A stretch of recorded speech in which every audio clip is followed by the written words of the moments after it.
Hey there guys, it's Skipper Megan. As you can see, we have returned to do some car vlogs today because my husband is not available to be my cameraman and I can't work my camera by myself. So here we are back on the iPhone.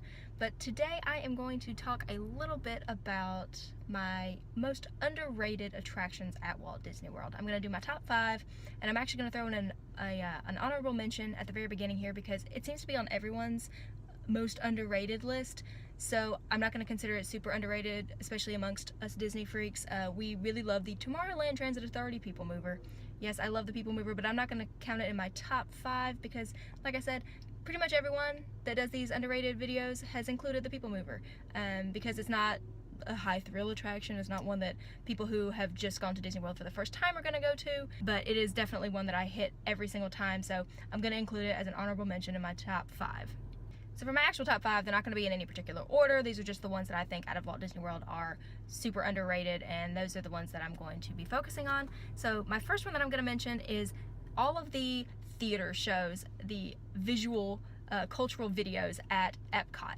So I think that all of the cultural videos at Epcot are really wonderful things to go and visit, especially if you are wanting to actually absorb some of the cultural aspects of Epcot and not just walk around and get food and beer. So if you go into France, China, and Canada, those are the 3 that are going to have videos. And in China, they are actually getting ready to do a new Circle Vision video, so I am super excited to see that. China's video was my favorite, but hopefully we're going to love the new one just as much. I hear that it's going to be completely seamless, so it's going to be one big circular screen instead of having multiple screens going all the way around. So that technology is going to be super amazing, and I'm looking forward to getting to see that one.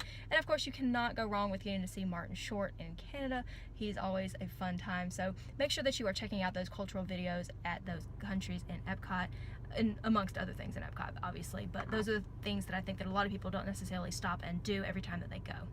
Another one of the top 5 that is also in Epcot is Living with the Land. A lot of people do mention this one as underrated, and I have to wholeheartedly agree with them. Living with the Land is a slow-moving boat ride, kind of like Small World, and it goes through the hydroponic farming and the growing of the plants and the fish and all of that good stuff. And it's really interesting if you want to know how Disney works, because a lot of those things they grow there, they actually use on property in some of the restaurants, especially Garden Grill that's right above it.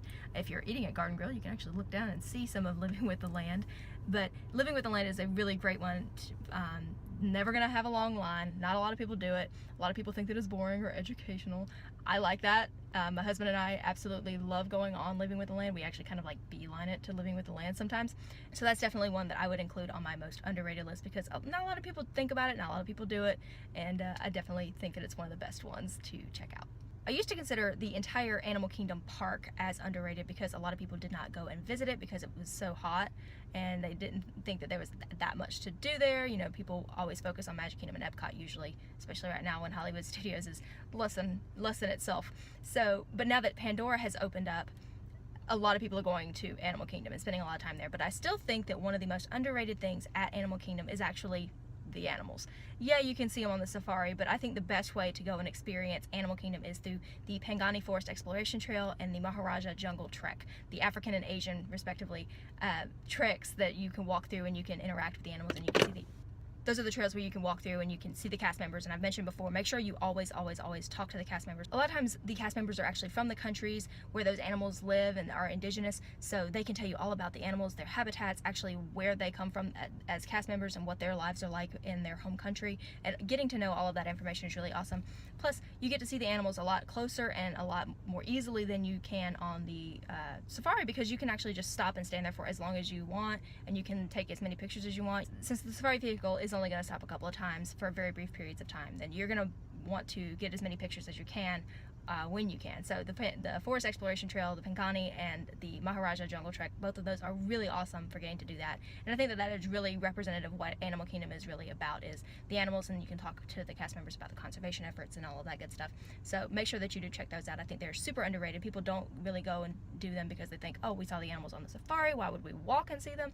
But it's definitely something good to check out.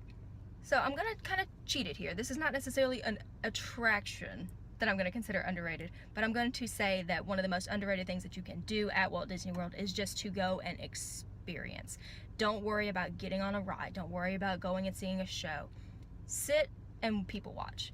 or go and see some of the Streetmosphere performers at Hollywood Studios, or watch the Dapper Dans on Main Street. Take the time to really absorb all of the little details that go into the Walt Disney World parks.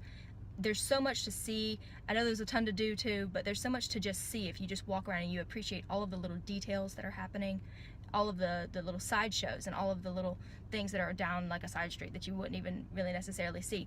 Make sure that you are taking some time to really go and explore every nook and cranny of the parks. A lot of people take that time to go and do some hidden Mickey hunting. That's kind of what I would consider exploring. Go and really look at all of the details that the Imagineers and the Disney parks people have put into making the parks as amazing as they are. So that's one of my all-time favorite things to do, and I think that it's very underrated because people will just go the entire time that they're at Walt Disney World.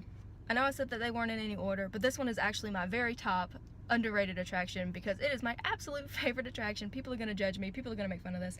The teacups. The Mad Tea Party. I love the teacups. I have to get on the teacups every single time I go, multiple times. I know my family really appreciates that. The purple one's the fastest, by the way. At least I think so. I always go for purple. But I have to get on the teacups, and I know a lot of people really don't like the teacups, and they just want to avoid anything that spins like that. But the teacups have always been one of my favorites. It was something that my family did when I was growing up, so you have to get on there. You gotta go as fast as you can. Yeah, we're gonna stumble off. Yeah, we're gonna look ridiculous. And I don't care because I love the teacups. So that is it. That is my top 5, not really in order, kind of in order, underrated attractions at Walt Disney World plus experience. Kind of cheating the system here, but that's what I think is underrated at Walt Disney World. So definitely things to check out if you haven't done them before. And even if you have, make sure that you do check them out again because I hope you agree with me that they are pretty awesome, even though not a lot of people know about them or do them. So if you have your own list of underrated attractions, let me know that down below, and I will talk to you guys later. Bye, y'all.